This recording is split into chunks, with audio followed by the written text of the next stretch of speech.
तो हमास और हिजबुल्लाह के डबल खतरे को लेकर इजराइल में बहुत घबराहट है। इन दोनों ने अब ऐसे हमले करने शुरू कर दिए हैं जिसमें इजराइल बुरी तरह से फंसता हुआ नजर आ रहा है। लेकिन नेतन्याहू के सलाहकार इसे इजराइल के लिए मौत का फंदा बता रहे हैं। हालांकि इजराइल की बात करें तो इजराइल के पास अब दो विकल्प बचे हैं, या तो वो सीज फायर कर दे या फिर इस युद्ध को लंबे वक्त तक लड़ने के लिए तैयार रहे। लेकिन इजराइल सीज फायर करना नहीं चाहता। लेकिन सबसे बड़ा सवाल यह है कि लंबा युद्ध लड़ने के लिए उसके पास अब हथियारों की कमी भी होने लगी है और हमास अब इसी बात का फायदा भी उठाने लगा है।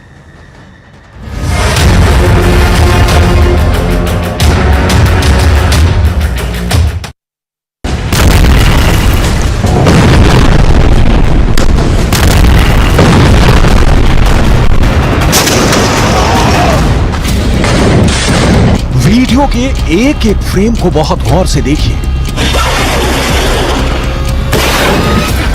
हमास अपने से कई गुना शक्तिशाली इजराइल की सेना से कैसे लड़ रहा है। यह वीडियो इसका उदाहरण है। हमास के लड़ाके बेहद सस्ते रॉकेट, जिनकी कीमत खुद $100 भी नहीं होगी, जमीन से दाग रही है।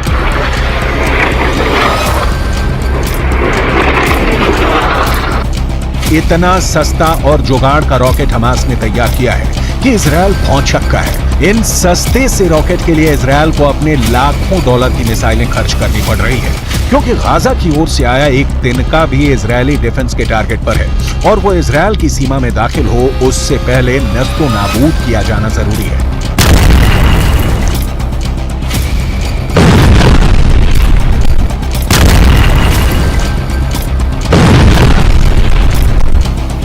हथियार शास्त्र समझिए और युद्ध में इजराइल के नुकसान को समझिए।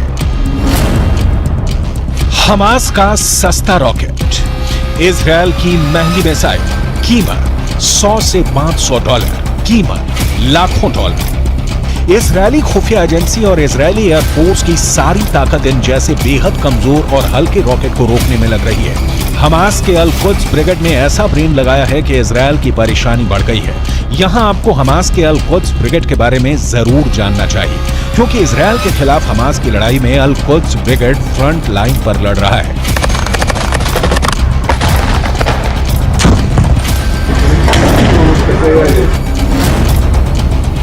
अल कुद्स ब्रिगेड गाजा में हमास के बाद नंबर 2 संगठन है। 1981 से यह संगठन फिलिस्तीन में इस्लामिक राज स्थापित करने के लिए इजराइल के साथ हिंसक जंग लड़ रहा है। अल कुद्स के टॉप लीडर का नाम है जियाद अल नाखल्ला। ये खुद सीरिया की राजधानी दमिश्क में रहते हैं, लेकिन वहीं से अपने लड़ाकों को ऑर्डर देते रहते हैं। हमास कैसे इजराइल की वॉर स्ट्रेटेजी का तोड़ निकाल रहा है, इसकी कुछ और डिटेल आपको आगे दिखाएंगे, क्योंकि युद्ध में जीत की गारंटी आर्थिक नुकसान की तुलना में हमेशा बड़ी होनी चाहिए। लेकिन इजराइल के साथ ऐसा नहीं हो रहा।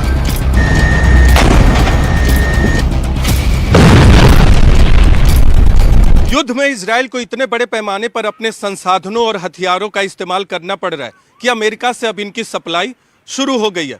ठीक यही किस्सा यूक्रेन में भी हुआ था। दरअसल यूक्रेन की सस्ती मिसाइलों के खिलाफ रूस को अपने करोड़ों डॉलर की मिसाइलों का इस्तेमाल करना पड़ रहा था। हमास के सस्ते रॉकेट के खिलाफ इजराइल अपने महंगे मिसाइलों का इस्तेमाल कर रहा है, यानी गाजा को जलाने की कीमत इजराइल को भुगतनी पड़ रही है। इजराइल ने इससे बचने के लिए आसमान में अपने सबसे खतरनाक परिंदे में से एक को पिंजरे से बाहर निकाला है।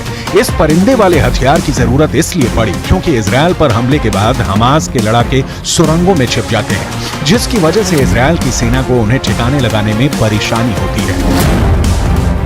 हमास ने गाजा में करीब 500 किलोमीटर लंबी सुरंगें बना रखी हैं। ये सुरंगें घनी आबादी वाले इलाकों से होकर गुजरती हैं और हमास के इन सुरंगों का थाह लगा पाना इजराइल की सेना के साथ वहां की खुफिया एजेंसी मोसाद के लिए भी चुनौती बन गया है। इजराइल की मीडिया के मुताबिक इसीलिए इजराइल ने अपने सबसे ताकतवर जासूसी ड्रोन एल्बिट हर्मेस 450 को गाजा में उतार दिया है, ताकि जमीन के नीचे बसी हमास की दुनिया का नक्शा निकाला जा सके और वहां छिपे हमास के एक एक लड़ाके को मौत के घाट उतारा जा सके।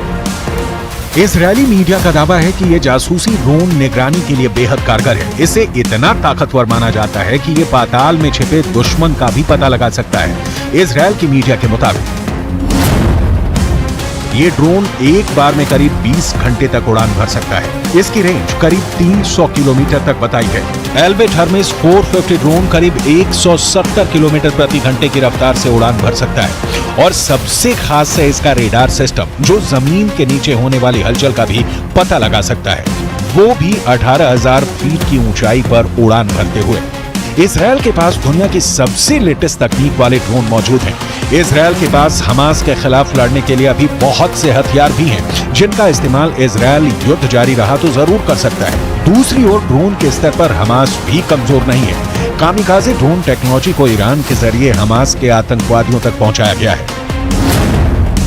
इसके जरिए इजरायल की फौज के हर एक मूवमेंट को हमास के लड़ाके पहले ही जान लेते हैं। काले रंग का कामिकाज़ी ड्रोन आत्मघाती हमलावर है। इसी ड्रोन के जरिए अभी तक आईडीएफ के खिलाफ हमास ऑपरेशन को अंजाम देते आया है। ये यूक्रेन में इस्तेमाल किए जा रहे ईरान के शाहिद ड्रोन का सस्ता वर्जन है। हमास की सुरंगों में अभी काफी हथियार बचे हुए हैं, जिसे जमींदोज किए बिना हमास का संपूर्ण विनाश संभव नहीं है। लेकिन इजरायल के साथ परेशानी यह है कि हमास ही अकेला दुश्मन नहीं है। लेबनान के हिजबुल्लाह भी हैं, यमन के हूथी विद्रोही भी हैं, जिनकी ओर से हमास के समर्थन में इजरायल पर मिसाइलों और रॉकेट से हमले हो रहे हैं। हालात इतने बदतर हैं जैसे कभी भी किसी भी वक्त तीसरा विश्व युद्ध भड़क उठे।